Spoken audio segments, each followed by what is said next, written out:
સામાજિક સંરચના પરિવર્તનની પહેલ વ્યસન મુક્તિ અને અંગદાન સાથે લગ્ન કરવામાં આવ્યા। સુરતમાં અલગ પ્રકારના લગ્નથી તમામ લોકો પ્રભાવિત થયા। સુરતમાં સામાજિક સંરચના પરિવર્તનની પહેલ ઓર્ગન ડોનેટ જાગૃતિ વ્યસન મુક્તિનો સંદેશ આપતો લગ્નોત્સવ યોજાયો।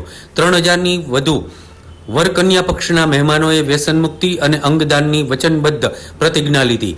સુરત શહેરમાં મૂળ સૌરાષ્ટ્રના તળાવિયા પરિવારના વરવધુએ પોતાની ગૃહસ્થી વ્યસન મુક્તિ અને અંગદાનના સંકલ્પ સાથે શરૂ કરી હાસ્ય કલાકાર મિલન તળાવિયા લગ્ન દરમિયાન વરરાજા અને સાથે આવેલા જાનૈયાઓને અંગદાન જાગૃતિના પ્લે કાર્ડ સાથે એન્ટ્રી મારેલી હતી। જીવનદીપ ઓર્ગન ડોનેશન ફાઉન્ડેશન અને તળાવિયા પરિવાર દ્વારા સુરત ખાતે ચિરંજીવી મિલન અને પાયલના લગ્ન દરમિયાન વરરાજા અને સાથે આવેલા જાનૈયાઓએ અંગદાન જાગૃતિના પ્લે કાર્ડ સાથે એન્ટ્રી કરેલી હતી। તેઓ હાથમાં અંગદાન જાગૃતિના પ્લે કાર્ડ લોકોમાં અંગદાન જાગૃતિનો મેસેજ આપેલો હતો। આ રીતે અલગ રીતે નવ દંપતીને આશીર્વાદ પણ પાઠવવામાં આવેલા હતા।